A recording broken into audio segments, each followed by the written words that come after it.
Հայաստան-Եվրամիություն առաջին գագաթնաժողովի շրջանակում Հայաստանի վարչապետ Նիկոլ Փաշինյանը հանդիպել է Եվրահանձնաժողովի նախագահ Ուրսուլա ֆոն դեր Լեյենի և Եվրախորհրդի նախագահ Անտոնիո Կոշտայի հետ։ Ուրսուլա ֆոն դեր Լեյենն իր X-ի միկրոբլոգում արված գրառմամբ ողջունել է իրադարձությունը, նշելով. «Կեցցե Եվրամիությունը և Հայաստանի բարեկամությունը»։ Հանդիպմանը Անտոնիո Կոշտան նշել է, որ Եվրամիության առաքելության նպատակն է օգնել Հայաստանին դառնալ ավելի ամուր և ժողովրդավարական երկիր։ Ըստ նրա, սա հստակ ապացույցն է այն բանի, որ մենք միասին ենք պայքարում դժվարությունների դեմ։ Նա նշել է հայ ժողովրդի ինքնուրույն ճակատագիր ընտրելու իրավունքի պաշտպանության կարևորությունը և հայտարարել, որ Հայաստանը կարող է ապավինել միությանը այս ուղին միասին անցնելու հարցում։ Կոշտայի խոսքով Հայաստանը կարևոր դեր ունի Հարավային Կովկասի հետ Եվրամիության հարաբերություններում, փոխկապակցելով տարածաշրջանը Կասպից ծովի և Կենտրոնական Ասիայի հետ։ Եվրախորհրդարանի նախագահը հույս է հայտնել, որ գագաթնաժողովի արդյունքներով կզարգանա ռազմավարական գործընկերությունը հանուն հայ ժողովրդի և Եվրոպայի բարեկեցության ու խաղաղ ապագայի։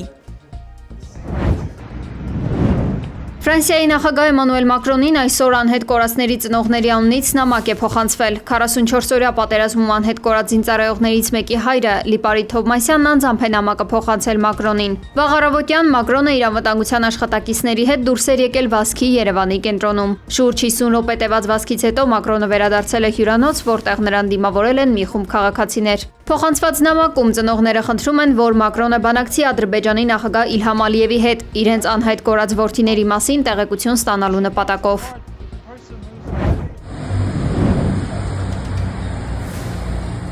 Ֆրանսիայի նախագահը այցելել է Ծիծեռնագաբերդի հուշահամալիր իր հարգանքի տուրք մատուցելու Օսմանյան կայսրության ոճրագործության անմեղ զոհերի հիշատակին։ Նրան ուղեկցել է Հայաստանի նախագահ Վահագն Խաչատուրյանը։ Ըստ օրակարգի Էմանուել Մակրոնը նախատեսում է այցելել Գյումրի հարգանքի տուրք մատուցելու 1988 թվականի ավերիչ երկրաշարժի անմեղ զոհերի հիշատակին։ Այնուհետև կմասնակցի երաժշտական կամուրջ Հայաստան-Ֆրանսիա խորագրով համերգին, որը տեղի կունենա Գյումրիում։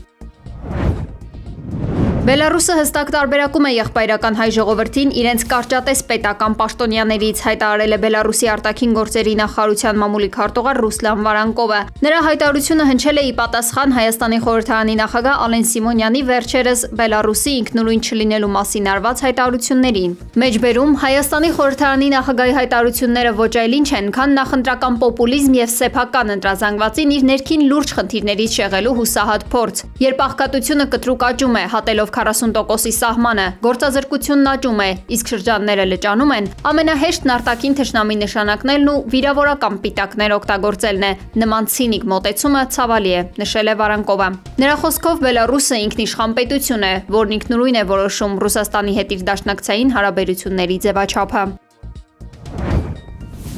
Ուժեղ Հայաստան կուսակցության անդամներն աշխատանքային այցով եղել են Շիրակի մարզի Արթիկ և Գյումրի քաղաքներում։ Այցը մեկնարկել է Արթիկից, որտեղ բացվել է կուսակցության տարածքային գրասենյակ։ Կուսակցության քաղխորհրդի անդամ Նարեկ Կարապետյանը նշել է, որ երբեմնի արդյունաբերական կենտրոն Արթիկում այսօր հիմնական խնդիրներից մեկը աշխատատեղերի պակասն է, ինչի հետևանքով բնակիչների մի մասը արտագնա աշխատանքի է մեկնում։ Մենք տարեկան ներմուծում ենք $500 միլիոն շինանյութ, կերամիկա, որի կավը այստեղ կա։ Գիտեմ, որ Փանիկի շրջակայքում դուք ունեք կավի հանքեր այստեղ մենք։ Ամեն ինչ կա, Հայաստանում տասնյակ հարյուրավոր միլիոնների ներմուծվում է այստեղ։ Փոխանակ Հայաստանում արտադրվի։ Իշխանության փոփոխությունից հետո 1 տարվա ընթացքում ծրագիր է առաջարկվելու։ Արթիկի համար առանձին ծրագիր, թե ինչ գործարաններ պետք է լինեն, որ մարդիկ մնան եւ աշխատեն։ Սա է երկիրը ուժեղացնելու ամենահեշտ ճանապարհը։ Կարող ենք մենք էլ բերենք մի քանի փողոց ռեմոնտ անենք, մի քանի հոգու վրա գորգորանք, ասենք Ժորժ ջան, ձեզ նենց ենք սիրում, տեսեք այն մարդկանց վրա ոնց գորգորացինք, բայց մեր ու ձեր կյանքը դրանից չի փոխվելու։ Փոխվում է կյանքը այն ժամանակ, երբ կա աշխատատեղ 7000 մարդ Արթիկ խոշորացված համայնքում, գործ չունի այս պահին։ Ու գնում է Հայաստանից դուրս 7000 մարդ։ Պատկերացեք ինչ մեծ նշաձող ունենք մենք անելու։ Ամեն օր հանգիստ պետք է աշխատենք ու վերականգնենք Հայաստանի արդյունաբերական հզորությունը, նաև այս համայնքի համար։ Իսկ Գյումրիում կայացած հանդիպման ընթացքում Նարեկ Կարապետյանն անդրադարձել է մարզում առկա սոցիալական խնդիրներին, ընդգծելով աղքատության բարձր մակարդակը։ Նա նաև ներկայացրել է կուսակցության նախագահ Սամվել Կարապետյանի նախաձեռնությունները, այդ թվում ծայրահեղ աղքատության հաղթահարման ծրագիրը, որով նախատեսվում է ֆինանսական աջակցություն տրամադրել կարիքավոր ընտանիքներին։ Նախ առաջինը աղքատության հարցը պետք է մի քիչ արագ լուծենք, քան տնտեսական զարգացումը ապահովելը։ Ուրեմն ստեղծումը աղքատության հաղթահարման հիմնադրամ, որի մասին 3 օր առաջ Սամվել Կարապետյանի ներկայությամբ մենք հայտարարել ենք։ Այդ հիմնադրամում գումար է դնում մի քիչ պետությունը, մնացող մասն աշխարհի ուժեղ հայերը։ Հանդիպումից հետո կուսակցության անդամները քայլերթ են անցկացրել Գյումրիի կենտրոնում, շփվելով բնակիչների հետ։ Քայլերթի ընթացքում նրանք անցել են նաև տնային կալանքի տակ գտնվող Միքայել Սրբազանի կեցավայրի մոտով և նրան աջակցություն հայտնել։ Նախագահական նստավայրում պետական ընթրիք է մատուցվել ի պատիվ Ֆրանսիայի նախագահ Էմանուել Մակրոնի։ Ընթրիքից առաջ երկու երկրների ղեկավարները պարգևատրել են իրար ի նշան բարեկամության ու համագործակցության։ Ֆրանսիայի նախագահ Էմանուել Մակրոնը պարգևատրվել է Փառքի շքանշանով, իսկ նախագահ Վահագն Խաչատուրյանն ու վարչապետ Նիկոլ Փաշինյանը Պատվո լեգեոնի մեծ խաչ շքանշանով։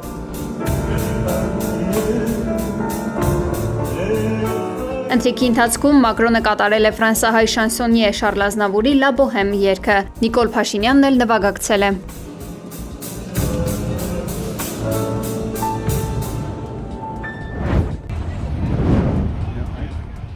Սպիտակ տան մոտ տեղի ունեցած հրաձգության հետևանքով մեկ մարդ է վիրավորվել, այս մասին հայտնել է ԱՄՆ գաղտնի ծառայության պաշտոնական ներկայացուցիչ Էնթոնի Գուլիելմին։ Հաղորդվել է նաև, որ միջադեպից կես ժամ առաջ նշված վայրով անցել է ԱՄՆ փոխնախագահ Ջեյ Դի Վենսի ավտոշարասյունը։ Դեպքի մանրամասները դեռ հստակ չեն, կրակոցներից անմիջապես հետո անվտանգության ուժերը շրջափակել են Սպիտակ տան տարածքը։ Դոնալդ Թրամփի ելույթին մասնակից լրագրողները տարհանվել են։ Ավելի վաղ լրատվամիջոցները հայտնել էին, որ Դոնալդ Թրամփի ելույթի ժամանակ կրակոցներ են լսվել։ Գաղտնի ծառայությունը ժամեր անց հաստատել էր տեղեկությունը։